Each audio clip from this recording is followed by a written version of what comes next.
बड़े सारे नए नए नाम आ गए, एरियल योगा, पावर योगा। बुरा मत मानेगा, मुझे लगता है ये ज्यादातर कमर्शलाइज नाम है, सच्चाई कम है। योग आ रहा है, मैं केवल उसको आपको सौंप रहा हूँ। ये योग मेरी थाती नहीं है। तो ये बात कौन बोल रहे हैं? ये बात महर्षि पतंजलि बोल रहे हैं। और कम से कम आज से 2500 साल पहले बोल रहे हैं। 2500 साल पुराना। तो अब कौन हो गए नए नए योग पैदा करने वाले? यहाँ जाओ तो योगा के बीच में डांस कर दिया, योगा के बीच में एरोबिक्स कर दिया, नचा नचू के लोगों को घर पे भेज देते हैं। कोई ये कहता है कि मैंने नई चीज पैदा की है, इट इज नॉट पॉसिबल। योग सूत्र में या हठ योग की जो पुस्तकें हैं उसमें जो लिखा हुआ है वो इतना सेटल लिखा हुआ है कि उसमें ना आप एक शब्द कम कर सकते हैं ना एक शब्द बढ़ा सकते हैं। अगर हम थोड़ा सा अपने स्वास्थ्य को टच कर लें, थोड़ा सा अपनी हेल्थ को टच कर लें, थोड़ी सी उस जीवन ऊर्जा को टच कर लें, तो मैंने बहुत लोग देखे हैं जो बिल्कुल मैट से घबराते थे और आज वो मैट के दीवाने हैं। और योग के साथ जो सबसे खराब चीज इस समय जो हो रही है वो ये हो रही है कि हमने योग को खड़ा कर दिया है एक्रोबेट्स या फिर जिम्नास्टिक के बगल में। इससे वंचित रह जाता है। वो उस अभागे व्यक्ति की तरह है जो अपने लगाए हुए पेड़ का फल नहीं खाता हुआ। अभी अपने जिनको पद्मश्री अवार्ड मिला, स्वामी योगानंद जी 105 साल के हैं, तो उनकी डाइट के बारे में सुन रहा था। तो वो कह रहे थे कि मैं तो दाल भात खाता हूँ, है ना। और उनसे पूछा फ्रूट्स के बारे में, कह रहा वही मेरी लग्जरी है मेरे लिए। तो इंटरमिटेंट फास्टिंग का मतलब है कि 2 मील के बीच में ज़्यादा से ज़्यादा दूरी, गैप। तो जो सिंपल फॉर्म है वो ये है कि आप सुबह 10-11 बजे खाना खाइए, पूरा वो पेट भर के लंच और ब्रेकफास्ट मिला के ब्रंच करिए पूरा, और शाम को 6 बजे खाना खा लीजिए, 5-6 बस। अपने रात का भोजन का जो समय है उसको आप जितना नीचे ला सकते हैं। अगर आप 10 बजे खाना खा रहे हैं, उसे 8 बजे लेकर के आइए, 7 लाइए, 6 लाइए। बिफोर सनसेट आप प्रयास कीजिए कि आपका रात का डिनर हो जाए। अवॉइड करने के लिए जो सबसे पहली चीज है वो अपने आलस्य को अवॉइड करें। जो आलस्य है ना, ये सबसे बड़ा दुश्मन है। ठीक है, थोड़ा समय अपने निकालें, जिद से निकालें, सुबह निकालें, शाम निकालें। दूसरा, अपने भोजन को, जितनी अच्छी गाड़ी हमें भगवान ने दी है, व्हीकल दिया है, इसके लिए प्रॉपर जो फ्यूल है उसको यूज करिए।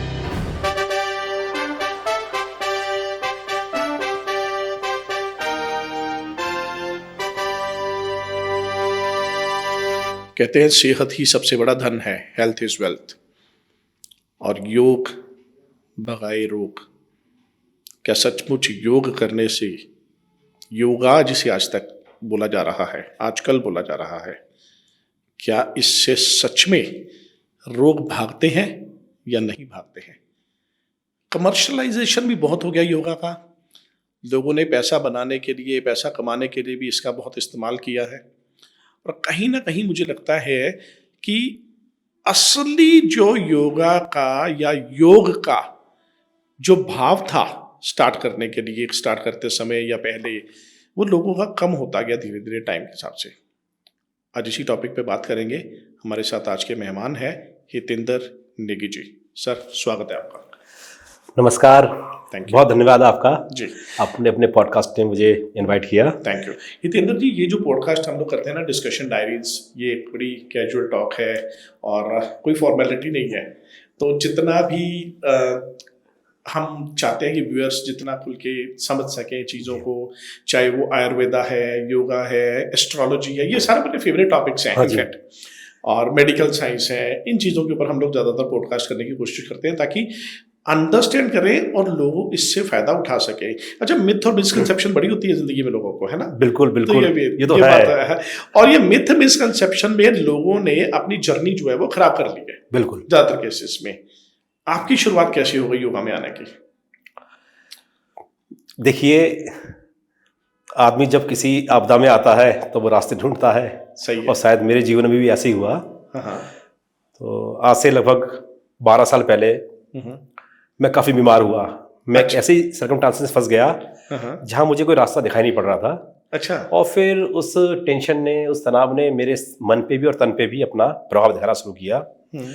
तो मुझे यूरिक एसिड की प्रॉब्लम हो गई, साथ में मुझे IBS जो इरिटेबल बॉल सिंड्रोम, हाँ। एक पेट की बड़ी खराब बीमारी होती है, हाँ। वो दोनों हो गए एक साथ। अब वो तो ऐसी होती है ना कि कोई भी घबराहट हो गई तो पेट खराब हो गया। बस बस बस वो कभी कॉन्स्टिपेशन है, कभी आपकी लूज मोशंस हैं, हाँ। और उसकी कोई मेडिसिन होती नहीं है। अच्छा, मैं एक चीज बताऊँ आपको, मुझे याद आ गया, बहुत साल पहले मैं जॉब करता होता था ना, हाँ जी। तो हमारे साथ एक अकाउंटेंट होते थे। जब भी बॉस अंदर बुला लेता था ना, हाँ। तो वो पेट पकड़ के ना अपने दफ्तर में पैदल चलना शुरू हो जाता था। तो मुझे अब समझ में आया कि वो IBS हाँ जी। तो वो IBS था। यस। हाँ, कि घबराहट हो गई तो पेट खराब हो गया। बस बस बस। बचपन में भी बच्चे कहते हैं हाई टेस्ट है, मेरा हाँ पेट जी। दर्द हो रहा है, तो वो हाँ जी, IBS हाँ है। जी, होता है। अच्छा। और बल्कि अभी रिसेंटली BBC मैगजीन ने छापा था, your gut is your second brain. अच्छा। तो हमारा ब्रेन और हमारे गट का हाँ। डायरेक्ट कनेक्शन है। अच्छा। बिल्कुल डायरेक्ट कनेक्शन है। अगर हमारे ब्रेन की वेव्स खराब होंगी हमारे ब्रेन के अंदर, तो हमारा पेट भी खराब होगा। तो थॉट प्रोसेस अगर बिगड़ेगा तो हमारा पेट भी खराब होगा। अच्छा, ये तो मैंने कई बार नोटिस भी किया है, ज्यादातर केसेस में जिनके पेट खराब रहते हैं, हाँ जी, उनका या तो सिर दर्द रहता है, यस, या उनकी एंजाइटी बढ़ी रहती है। एंजाइटी में रहती ये इंटर रिलेटेड है ना? Yes yes. एंजाइटी होगी तो पेट खराब होगा जी, पेट खराब होगा तो एंजाइटी होगी। हाँ। तो इसको बोलते हैं विशियस साइकिल। अच्छा। एक ये दुष्चक्र है। हाँ हाँ। एक बिगड़ रहा है, दूसरा बिगड़ रहा है, दूसरा बिगड़ रहा है, एक बिगड़ रहा है। हाँ। तो इस चक्र को तोड़ने का सबसे बढ़िया साधन जो है वो योग है। अच्छा, तो क्योंकि इस तरह से फिर आपने योग पहले सीखा? हाँ जी। अच्छा। तो उस समय संयोग होता है जीवन में, कुछ अच्छे संयोग होते हैं। तो मुझे प्रोफेसर SD शर्मा जी मिले, जो अच्छा। IIT दिल्ली के फिजिक्स के प्रोफेसर थे, हाँ हाँ। और उनको योग और आयुर्वेद दोनों का बहुत अच्छा नॉलेज था। हाँ हाँ। तो उन्होंने मुझे वहाँ फास्टिंग कराई पहले तो। अच्छा। फास्टिंग कराई और उस मैंने यौगिक डाइट फास्टिंग कराई। फास्टिंग करने से जो मेरा एंजाइटी लेवल था वो डाउन आया, और जैसे जैसे एंजाइटी डाउन आया नेचुरली मेरा पेट ठीकना स्टार्ट हो गया, और साथ साथ यूरिक एसिड भी मेरा कंट्रोल हो गया। और ये इस बात के आज लगभग ये 2012 से लेकर के 24 है, 12 साल हो गए, और मैंने इसको दोबारा चेक किया तो अभी भी मेरा यूरिक एसिड लेवल बिल्कुल ठीक है, 5 से नीचे है। Very nice. तो योग करते करते योग सिखाने तक कैसे पहुंच गए आप? हाँ, तो उसके बाद जब मुझे लगा कि योग करना ही है तो क्यों ना योग को ठीक से सीखा जाए पहले। तो यात्रा शुरू होती है मेरी। मैं सबसे पहले सदगुरु जग्गी वासुदेव जी के आश्रम में गया उनके। अच्छा। और उनका वहाँ एक 21 डेज हठ योगा प्रोग्राम होता है। हर साल होता है ये प्रोग्राम, और ये प्रोग्राम सबके लिए है, बिगिनर्स के लिए भी है। तो पहले मैंने हठ योग का स्वाद वहाँ चखा। अच्छा। कि वास्तव में परंपरागत हठ योग क्या है। जैसे योग के नाम पे बहुत कुछ चल रहा है, हम आगे डिस्कस बात कर सकते हैं। तो परंपरागत, तो वहाँ ना मुझे लगा बहुत चेंज आया। तो फिर मैंने कहा इसको मुझे कंटिन्यू करना है। उसके बाद फिर मैं ऋषिकेश गया। वहाँ हमारे एक मित्र हैं, उनका बहुत अच्छा योगा स्कूल है, वर्ल्ड पीस योगा स्कूल, स्वामी विष्णु जी हैं। तो उन्होंने मुझे अपने यहाँ योग सीखने का अवसर दिया। तो उनके यहाँ दुनिया भर के लोग आते हैं। तो उस वर्ल्ड पीस योगा स्कूल में मैंने पहला अपना कोर्स किया, जिसको 200 hour TTC teacher training course बोलते हैं। और वहाँ पर पे योग एज ए एक्सपर्ट वो स्टार्ट किया वहाँ से। फिर दूसरा कोर्स किया, वो मैंने किया ऋषिकेश में ही। एक और ऋषिकुल योगशाला है जिसे विपिन बलोनी जी चलाते हैं। तो वहाँ फिर 200 आवर्स का दोबारा मैंने कोर्स किया, फिर 300 आवर्स का एक कोर्स और किया। तो ऐसे कुल मिलाकर लगभग 700 घंटे अच्छा अपने ऊपर योग सीखने में खर्च किए, इन्वेस्ट किए। इसके अलावा विपස්සना का जो ध्यान है, विपස්සना ध्यान, उसका मैंने कोर्स किया, 10 दिन का होता है ये।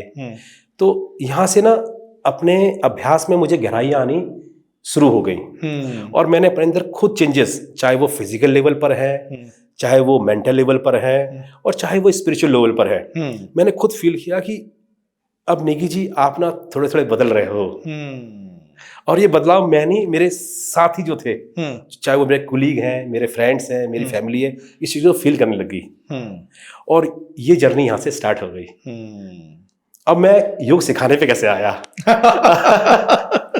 तो सर जी ये बड़ा इंटरेस्टिंग चीज है। हाँ। मैं तो हमेशा देवीय संयोग को मानता हूँ। हाँ। कि ना जो डिवाइन है वो आपको इंडिकेशन देती है और वो आपको प्रेरित भी करती है। बिल्कुल सही है ना, और ये चीज भी ऐसी है। तो लॉकडाउन हो गया, जहाँ मैं जॉब करता था वो जॉब बंद हो गई। और तो सबके साथ ऐसा हुआ। तो मैं अपने एक फ्रेंड से, हमारे वो गाइड कम फ्रेंड है मनोज झा जी, उनसे बात कर रहा था। मैंने कहा भाई साहब ऐसा दिक्कत है थोड़ी सी, कि तो उन्होंने कहा यार आप बहुत अच्छा योग करते हो। अच्छा मैं क्या करता, थोड़ी सी मेरी क्या स्वभाव था कि मैंने अपने कुछ योग करते हुए कुछ वीडियोस और वो उसने फेसबुक वगैरह में डालता था मैं, और उसका कहीं भी कोई प्रमोशन का मतलब नहीं था, जस्ट कि लोग मुझे देख करके प्रेरित हो कि यार 40, 42, 45 में भी कोई आदमी योग करके फिट रह सकता है। तो उन्होंने कहा आप अच्छा योग करते हो, आप लोगों को सिखाते क्यों नहीं, आप शुरू करो। और सेम डे शाम को मेरे पास फोन आता है एक लेडी का, वो बैंकर है, कि सर जी मुझे ना MS मल्टीपल स्क्लेरोसिस की प्रॉब्लम है। ये एक ऑटो इम्यून प्रॉब्लम होती है जिसमें जो बॉडी की इम्यूनिटी है, अपनी बॉडी की इम्यूनिटी अपने नर्व्स के ऊपर जो कोटिंग होती है डिफेंस की, उसको डिस्ट्रॉय करना स्टार्ट करती है। सुना मैंने इस बारे में। हाँ, तो ये बहुत डेडली डिसीज है। तो उन्होंने कहा कि क्या आप इसमें कुछ कर सकते हो? तो मैंने कहा देखो मेरे पास साथ तो कुछ पॉजिटिव हुआ है, तो I will just share it with you. जो मैं करता हूँ मैं आपको कराऊंगा, अब उसका देखते हैं क्या परिणाम आता है। और वहां से तो मैंने उनके साथ काम करना शुरू किया और काम शुरू किया। उनको उनकी नींद ठीक हो गई, 15 दिन के अंदर भूख ठीक हो गई, एनर्जी लेवल हाई हो गई, और कुछ दिन बाद वो कंसीव भी कर गई।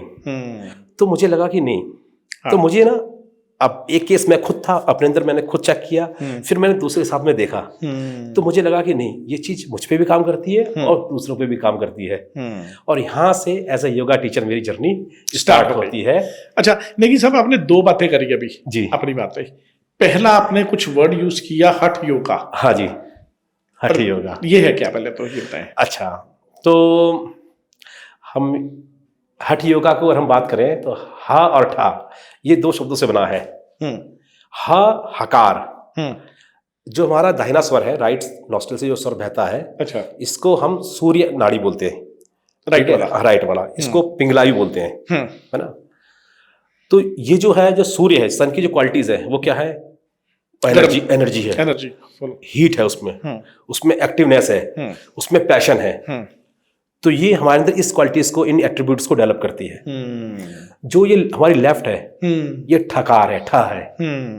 तो ये ठकार जो है, जो मून की क्वालिटीज है, चंद्रमा की क्या क्वालिटीज होंगी चंद्रमा की? ठंडा, शांत। वो ठंडा है, वो शांत है, शीतलता है, दूसरों को भी खुश रखता है, उसमें केयरिंग है, ठीक है ना। तो मुझे कहते हैं कि आधी बॉडी मेल आधी बॉडी फीमेल। हाँ जी, बिल्कुल वही जो अर्धनारीश्वर है, शिव जी का, आपने बिल्कुल सही पकड़ा आपने, वही चीज। जो अर्धनारीश्वर है ना, तो जो राइट है वो मेल है और जो लेफ्ट है वो फीमेल है। तो ये इसका एक मेटाफोरिक रिप्रेजेंटेशन है। ऐसा नहीं कोई ऐसा व्यक्ति बैठा जो आधा मेल है आधा फीमेल है, ये इसका एक चित्रण है, बहुत सुंदर चित्रण है, और ये हर एक के अंदर ये है।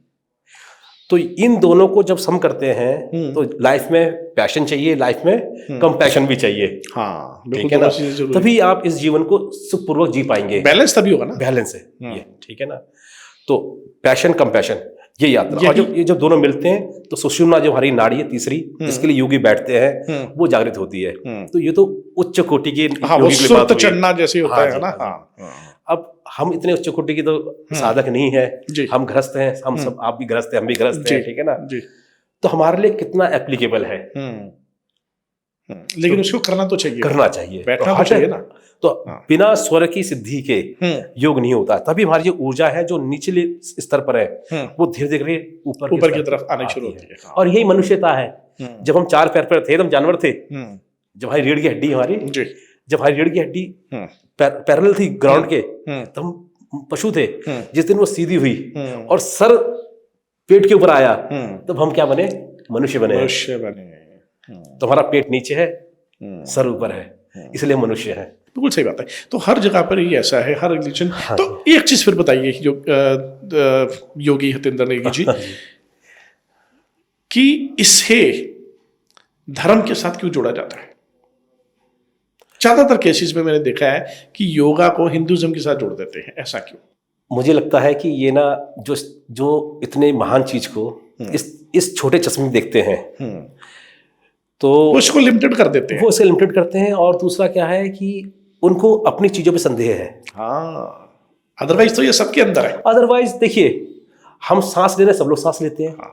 हम किसी भी रिलीजन को फॉलो करें, हमारी 2 ही नासिका है, राइट एंड लेफ्ट। हम खाना खाते हैं, उसको पचने का तरीका एक ही सबके अंदर, उसका रास्ता भी एक ही, एलिमेंट्री कैनल एक जैसा ही है। तो इसमें कोई अलग से धर्म या पूजा पद्धति की बात ही नहीं है, बात ही नहीं है, ये तो सिर्फ एक आपने। बिल्कुल। अच्छा, दूसरा आपने एक बात अभी बीच में बताई थी, वो जो कुछ योगिक डाइट वो हाँ क्या जी, है? हाँ जी, वो क्या हाँ जी, है? हाँ जी। तो ये बड़ा सुंदर प्रश्न है। असल में कहते हैं ना, कार कितनी भी अच्छी हो, लेकिन अगर उसका फ्यूल अच्छा नहीं है तो वो कार बेकार हो जाएगी। बेकार हो जाएगी, सही है। है ना। तो यही है, इतना सुंदर मशीन हमें ईश्वर ने दिया है, इस प्रकृति ने दिया है, और अगर इसको हम गंद डालें। गंद डालें इसके अंदर, अगर हम जो इसका फ्यूल है वो छोड़कर हम कुछ और फ्यूल डालें, तो ये मशीन भी एक दिन कोलैप्स होने वाली है, और समय से पहले कोलैप्स होने वाली है। 100% सही है। ठीक है ना। तो योर एडर कंसेप्ट ये है कि आहार की वो मात्रा और आहार का उस तरह का आहार जो हमारे शरीर की, चाहे वो हमारी शारीरिक गतिविधियां हैं, चाहे वो मानसिक गतिविधियां हैं, और चाहे वो हमारी स्पिरिचुअल गतिविधियां हैं, तीनों को पोषित करे, नॉरिश करे, ना कि हमें लेथार्जिक करे। ठीक है ना। तो उसके लिए क्या है कि हमारे डाइट जो है उसमें कम से कम जो है पका हुआ खाना होना चाहिए, मतलब प्रोसेस्ड। आजकल तो अल्ट्रा प्रोसेस की बात हो गई है। सही है, बिल्कुल। ठीक है ना। तो कम से कम प्रोसेस हो, और जो प्रोसेस हो मिनिमम प्रोसेस हो। अभी अपने जिनको पद्मश्री अवार्ड मिला, स्वामी योगानंद जी 105 साल के हैं, तो उनकी डाइट के बारे में सुन रहा था, तो वो कह रहे थे कि मैं तो दाल भात खाता हूँ, है ना, और उनसे पूछा फ्रूट्स के बारे में, कह रहा वही मेरी लग्जरी है मेरे लिए। तो जो भी सिंपलेस्ट फॉर्म ऑफ फूड है, ठीक है ना, और जो जितना कम से कम हिंसा करके लिया गया है, एक बात ये। दूसरी बात क्या है कि मील के बीच में अंतर। अच्छा। हाँ जी, आजकल ये बहुत चलता है इंटरमिटेंट फास्टिंग। इंटरमीडिएट फास्टिंग बहुत चल रही है इंटरमिटेंट फास्टिंग की, और ये मिरेकल, इसमें ठीक हुआ हूँ मैं तो गवाही दिन। वो बाय चांस मैंने अपने सारे डॉक्यूमेंट खो दिए, क्योंकि अगर मेरे पास यूरिक एसिड की जो मैंने रिपोर्ट कराई थी अगर वो होते तो जमीन साइंटिफिकली प्रूव करता। तो इंटरमिटेंट फास्टिंग का मतलब है कि 2 मील के बीच में ज्यादा से ज्यादा दूरी, गैप। तो जो सिंपल फॉर्म है वो ये है कि आप सुबह 10-11 बजे खाना खाइए, पूरा वो पेट भर के, लंच और ब्रेकफास्ट मिला के ब्रंच करिए पूरा, और शाम को 6 बजे खाना खा लीजिए, 5-6 बस। ये लाइफ लॉन्ग नहीं करना है, पर आप एक समय के लिए करिए इसको। तो ये नेचुरली ऑटोफेगस जो हमारी अंदर जो कुछ डेवलप भी हो रहा होगा उसको खत्म करता है। होता तो 2 समय का ही खाना है। हाँ। हर बात में 2 समय की बात की जाती है, लेकिन खाते हम 10 बार है। खाते हम 5 बार तो कम से कम खा लेते हैं। मैं तो 5 बार खा लेता हूँ। सुबह उठ के चाय पी ली है, फिर नाश्ता कर लिया है, फिर ऑफिस आके चाय पी ली, साथ में बिस्किट खा लिया, नमकीन खा लिया, कोई दोस्त आ गया समोसे खा लिए, फिर दोपहर का खाना खा लिया। तो वो मैं आपकी बात मानता हूँ। देखिए, कुछ तो सोशलाइजिंग करनी पड़ती है, बट कभी कभी ना, जैसे महीने 2 महीने में एक बार जिद से। देखिए, हठ योग पूछा ना, हठ योग क्या होता है? हट का मतलब जिद करना भी होता है। जिद करना भी होता है, एडमेंसी होते हैं ना, जिद। कि यार नहीं खाऊंगा तो नहीं खाऊंगा, नहीं खाऊंगा तो नहीं खाऊंगा, और क्या, मैं तेरा दोस्त पक्का हूं पर खाऊंगा नहीं। सही बात है। अच्छा, बड़े सारे नए नए नाम आ गए, एरियल योगा, पावर योगा। बुरा मत मानेगा, मुझे लगता है ये ज्यादातर कमर्शलाइज्ड नाम है, सच्चाई कम है। आप क्या कहते हैं? देखिए, योग तो एक ही है, और जब हम पतंजलि योग दर्शन को हम पढ़ते हैं, उसका पहला जो सूत्र है वो लिखा है अथ योगानुशासनम। इसका मतलब है कि let's the discipline of yoga begins. अब योग का अनुशासन शुरू होता है। तो यह अनुशासन मतलब है, जैसे डिसिप्लिन होते हैं ना कॉलेज में, discipline of science, discipline of maths, discipline of geography. तो योग का डिसिप्लिन, अनुशासन माने योग आ रहा है, मैं केवल उसको आपको सौंप रहा हूं। ये योग मेरी थाती नहीं है।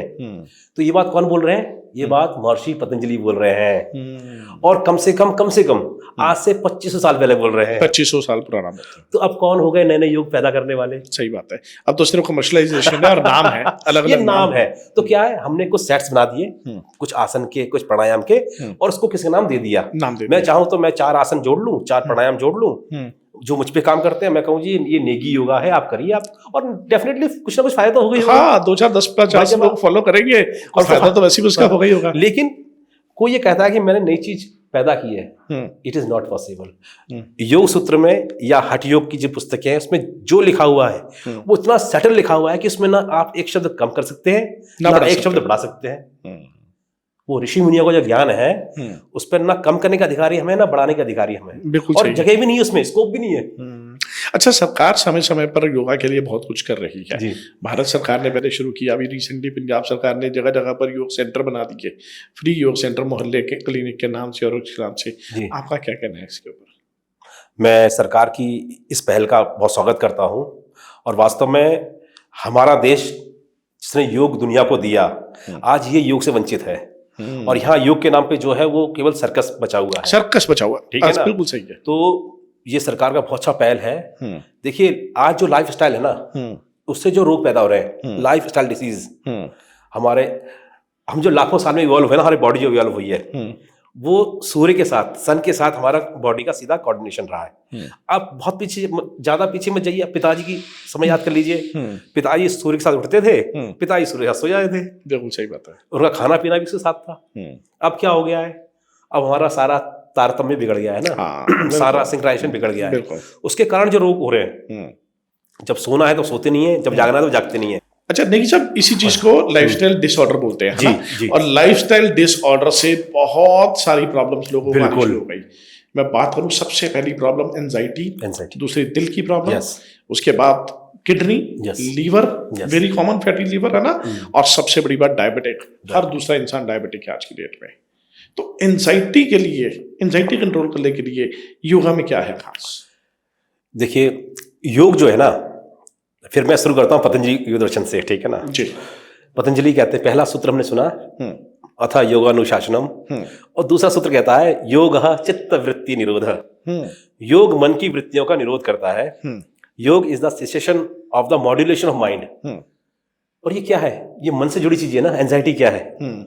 अच्छा कमाल की बात है, पतंजलि कहीं तन की बात नहीं करते हैं, नहीं करते हैं, वो मन की बात करते हैं। मन की बात करते हैं। और यहाँ सर्कस बन के रह गया। यहाँ जाओ तो योगा के बीच में डांस कर दिया, योगा के बीच में एरोबिक्स कर दिया, नचा नुचू के लोगों को घर पे भेज देते हैं। इसलिए योग का पहला प्रभाव मन पे है। लेकिन क्या होता है, मन सूक्ष्म है, मन पकड़ में नहीं आता है। तो हम अपने को आइडेंटिफाई करते हैं बॉडी से, है ना। फोटो देखते हैं ना, ये नेगी जी है, ये चावला साहब है, ये फलानी जी है। इसलिए हम शुरू तन से करते हैं। तो तन से पकड़ते हैं, मन तक पहुंचते हैं। तो तन रास्ता है मन तक पहुंचने का। मन की जर्नी जो है तन से शुरू है। यस। जैसे मैं आया, आपने मुझे बैठाया, बैठिए चाय पीजिए, मेरा मन खुश हो गया। तो तन से मन पकड़ लिया। और कहते हैं ना कि भाई दिल का रास्ता पेट से गुजरता है। सही। तो ये है। इसलिए मन से जुड़ी कोई भी बीमारी है, वो एंजाइटी है, वो डिप्रेशन है, वो जो भी सिजोफ्रेनिया है, ठीक है ना, किसी के अंदर कार्य ना करने की एकदम उत्साहहीनता आ जाती है, वो है। इस सब की जो उपचार है वो योग के माध्यम से 100% है। अच्छा, बात कहना योग के बारे में बड़ा आसान है जी, जब करने पे आती है तो लोग अवॉइड बड़ा करते हैं। हाँ जी। ये क्या रीजन है? ऐसा है ना कि हर कोई व्यक्ति अपना कंफर्ट जोन नहीं तोड़ना चाहता है। लोग ना पेन को एंजॉय करते हैं। मैं सही बताता हूँ आपको। हाँ सही है। लोग बीमारी को एंजॉय करते हैं। अगर व्यक्ति के अंदर जरा भी भाव होगा कि मुझे ठीक होना है, वो कुछ भी करेगा। पर ठीक बात, फिर मन वाली बात आ गई कि भाई मन को ठीक करना है, क्योंकि मन ने मान लिया है कि मैं तो ऐसे ही रहूंगा। मन ना बड़ा कंफर्ट में रहना चाहता है। कंफर्ट में रहना चाहता है। उसको डॉक्टर के पास जाके गोली खानी आसान है। नहीं, हाँ वो कंफर्ट में। लेकिन अगर हम थोड़ा सा अपने स्वास्थ्य को टच कर लें, थोड़ा सा अपनी हेल्थ को टच कर लें, थोड़ी सी उस जीवन ऊर्जा को टच कर लें, तो मैंने बहुत लोग देखे हैं जो बिल्कुल मैट से घबराते थे और आज वो मैट के दीवाने हैं। लाइफस्टाइल कंप्रोमाइज करना भी जरूरी है, थोड़ा सा, बहुत ज्यादा नहीं। और दूसरा ना, अगर कोई व्यक्ति डरता है योग से तो कहीं भी कमी ना उसके गाइड की भी होती है। बहुत सही बात आपने कही है। ज्यादातर केसेस में जितने गाइड हैं आजकल योगा टीचर बने हुए हैं, बिना बात के ही नीम हकीम खतरा है जान, वो खतरा है जान सच में बने हुए हैं। क्योंकि lack of knowledge is very dangerous. ये तो बात सही है कि नीम हकीम खतराए जान। और योग के साथ जो सबसे खराब चीज इस समय जो हो रही है वो ये हो रही है कि हमने योग को खड़ा कर दिया है एक्रोबेट्स या फिर जिम्नास्टिक के बगल में, जो कि योग का कंसेप्ट ही नहीं है। अच्छा, मतलब जैसे जिम, योगा, एरोबिक्स, तो ये सब अलग अलग चीजें। देखिए मैं फिर बात करता हूँ पतंजलि अष्टांग योग का। अष्टांग योग 8 लिम्स ऑफ योगा, उसमें वो कहते हैं कि भाई पहला यम है। यम माने सोशल कोड्स, आपको समाज के साथ कैसे रहना है, सोशल कोड। तो उसमें आता है कि सत्य है, अहिंसा है, अस्तेय, चोरी नहीं करना, अपरिग्रह, बहुत ज्यादा माल इकट्ठा नहीं करना, ये बोझ हो जाता है ना घर में ना दिमाग के अंदर, ठीक है ना। और ब्रह्मचर्य, रिश्तों में ईमानदारी। फिर बात करते हैं दूसरा वो नियम की, पर्सनल कोड्स, अपने लिए क्या करना है, तो शौच, स्वच्छता, तन की और मन की दोनों की, ठीक है। फिर संतोष, संतोष माने जो है उसमें खुश है, माने ऐसा नहीं कि आगे नहीं बढ़ना है, पर जो है आज उसमें खुश। फिर तप, ऑस्टेरिटी, मेहनत करने का स्वभाव, कष्ट उठाने का स्वभाव। फिर स्वाध्याय, अच्छे लोगों में रहना, अच्छी किताबों के बीच में रहना, और अपने अंदर क्या चल रहा है ये भी देखना। अपने अंदर गलत चल रहा है, बाहर योग करने को फायदा नहीं। हाँ जी, स्वाध्याय। और है ईश्वर प्रणिधान, सरेंडर टू अल्टीमेट, जो इस सृष्टि को चला रहा है इसके आगे नतमस्तक होना। ठीक है, तो ये उसके बाद आसन आता है। तो आसन तीसरा लिंब है। आसन तो आसन को ही सारा योग बना दिया। आसन जो 1/8 पार्ट है, 8वां हिस्सा है, वो पूरा हिस्सा नहीं है। जब आसन करेंगे तो प्राणायाम होगा, प्राणायाम करेंगे तो प्रत्याहार होगा, धारणा होगी, ध्यान होगी, फिर समाधि जो अल्टीमेट गोल है। बिल्कुल सही बात है। तो आसन तक लिमिट रहेंगे तो फिर तो वहीं तक योग कहाँ है? फिर तो फिजिकल एक्टिविटी है। फिजिकल एक्टिविटी वो तो एक्सरसाइज हो गई। हाँ जी, एक्सरसाइज हो गई एक तरह की। अच्छा निकी साहब, बड़ा लोगों के पास टाइम तो है नहीं आज की डेट में ना, मॉडर्न लाइफस्टाइल बड़ा मुश्किल है। 9 से 6 बजे ड्यूटी है, सुबह भी भाग दौड़ है, शाम को भी करने के इतनी एनर्जी तो बचती नहीं है। तो कोई ऐसा शॉर्टकट वे भी है योगा को अंडरस्टैंड करने का, या कुछ ऐसा करने का कि हेल्थ और माइंड दोनों ठीक रहे? बिल्कुल बिल्कुल है जी। देखिए, योग के लिए ना कहीं कोई टाइम फिक्स नहीं है कि आपको इतना घंटे योग करना है। अच्छा, ये कहीं कहीं फिक्स नहीं है। अच्छा, ठीक है। करने वाले जब हम प्रैक्टिस करते हैं पर्सनल, तो हम 1.5 घंटे आसन करते हैं, 1.5 घंटे प्राणायाम करते हैं, और 1 घंटे ध्यान करते हैं। ठीक है ना। वही जब कहीं टाइम लिमिट होता है तो वो सारा काम 15 मिनट में कर देते हैं। तो बहुत सारे तरीके हैं, केवल छोटे कुछ आसनों का अभ्यास और कुछ प्राणायाम का अभ्यास, और ध्यान तो ऐसी चीज है, ध्यान तो नहीं कहूंगा मैं इसको, असल में प्रत्याहार बोलते हैं, जिसमें हम अपनी इंद्रियों को अंदर की ओर समेटते हैं। वो हम कभी भी कर सकते हैं। हम बात कर रहे हैं, ठीक है, हम बात करते हुए इतना ध्यान रख सकते हैं मेरी सांस कैसे चल रही है। हम बात करते हुए ध्यान रख सकते हैं मैं क्या सुन रहा हूँ। सही है। ऑफिस में हम खाली है, थोड़ी देर हमने आंख बंद कर लिया, अपनी सांसों को महसूस कर रहे हैं केवल नासिका पर अपने यहाँ, ठीक है ना। Feel the coolness of inhalation and feel the warmth of exhalation. केवल इतनी चीज, ये भी आपका प्रत्याहार चल रहा है। आप धीरे धीरे ध्यान की ओर बढ़ रहे हैं। मन में गुस्सा आ रहा है, आप उस गुस्से को देख पा रहे हैं। मन में प्यार आ रहा है, आप उस प्यार को देख पा रहे हैं। तो ये भी योग है। आप चेयर में बैठे हैं, चेयर में बैठे बैठे अगर अपने हाथों को ऐसे उठा रहे हैं ध्यान के साथ, अब यहां से आप फील कर रहे हैं पूरा कि मेरी जो नेवल है वो अंदर से ऊपर की ओर खिंच रही है, मेरे किडनीज ऊपर की ओर लिफ्ट हो रहे हैं, मेरी साइड रिब्स ओपन हो रही है, मेरी जो आर्म पिट से ओपन हो रही है, और मेरे हाथ जो है धीरे धीरे करके छत को छू रहे हैं। तो ये भी तो आसन है। अब इसके साथ मेरी जो सूर्य नाड़ी है वो भी एक्टिव हो रही है। करने को बहुत चीज है, करना चाहे और करने से होगा। और जब करेंगे, जब आनंद आएगा, तो मैं निश्चित लिख के देता हूँ बात को, जिसके जीवन में प्रभाव आता है फिर वो अपना समय उस पर लगाता है। वो धीरे धीरे टाइम इन्वेस्ट करना शुरू कर देता है जी। जैसे जनरली लोग मेडिटेशन करते हैं। हाँ। अच्छा, योगा और meditation is one of the same thing, common close. Meditation is a part of yoga. Meditation is part of yoga. अष्टांग योग में जो एक लिंब है, जो हमने कहा ना, आसन के बाद प्राणायाम, जो आसन सिद्धि होती है फिर प्राणायाम, क्योंकि प्राणायाम में सांसों का काम, प्राणों का काम, उसके बाद में फिर प्रत्याहार, ध्यान। तो ध्यान जो है वो होना शुरू होता है। एक्चुअली ध्यान किया नहीं जाता है। किया कहाँ तक जाता है? हाँ। करने वाला काम प्रत्याहार, जब हम अपने अंगों को, अपने जो 5 सेंस ऑर्गन्स हैं, इनको अंदर की ओर ले जा रहे हैं, ये हम करते हैं। ध्यान होना शुरू हो जाता, अपने अंतर्मन को देखते देखते वो ध्यान होना शुरू।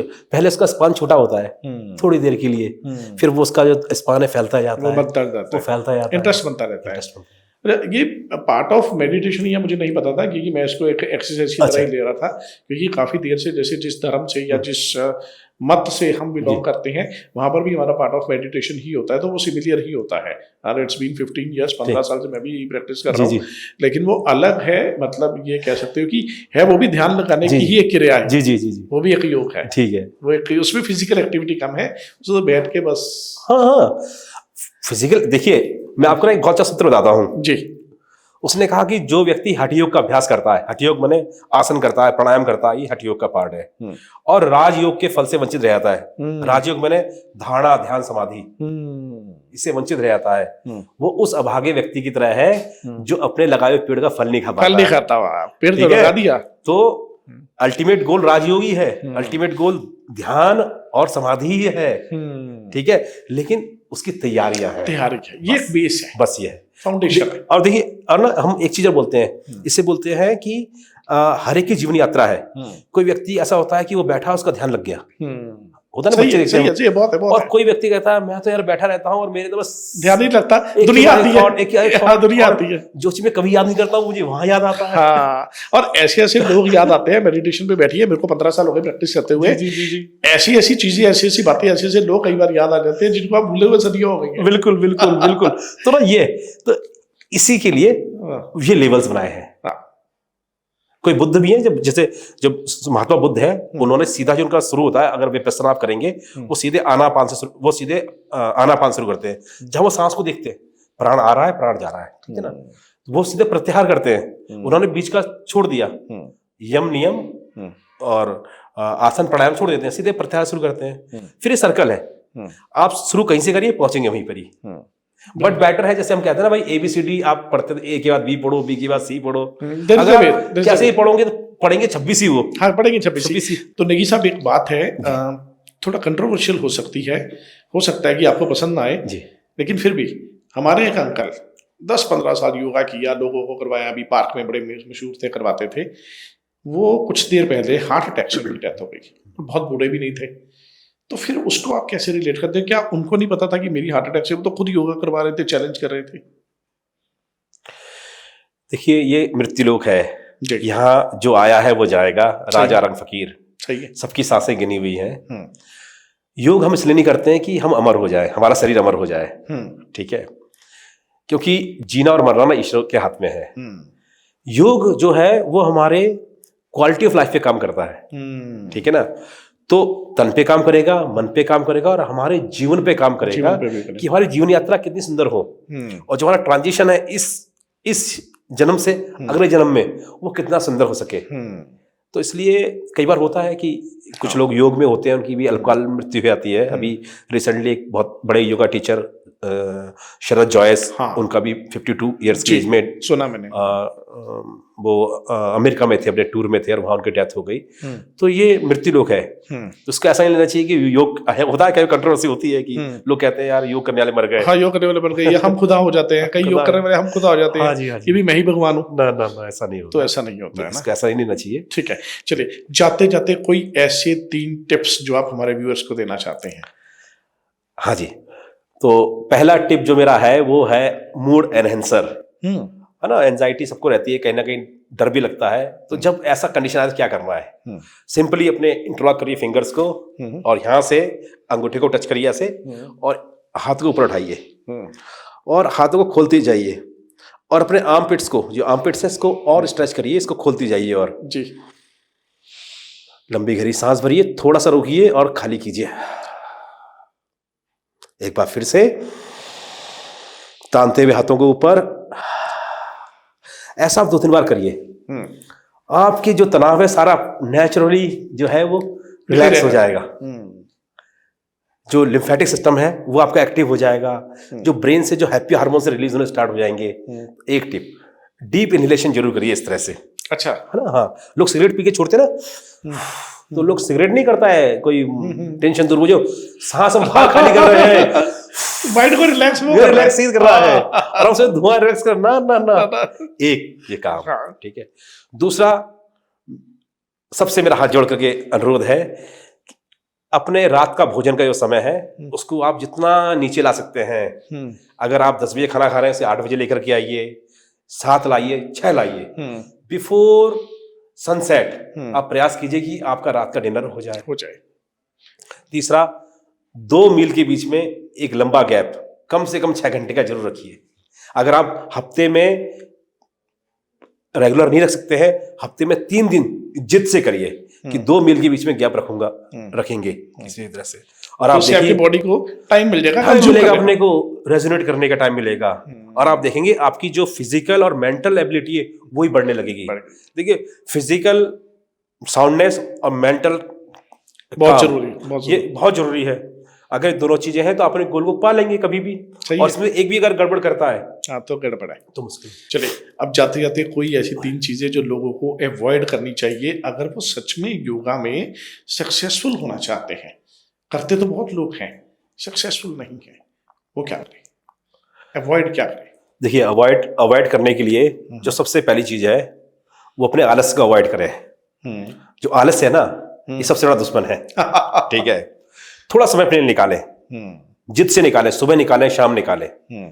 दूसरा, अपने भोजन को, जितनी अच्छी गाड़ी हमें भगवान ने दी है, व्हीकल दिया है, इसके लिए प्रॉपर जो फ्यूल है उसको यूज करिए। अपने भोजन पर ध्यान रखिए, बाद में कोई एक्सक्यूज काम नहीं आएगा।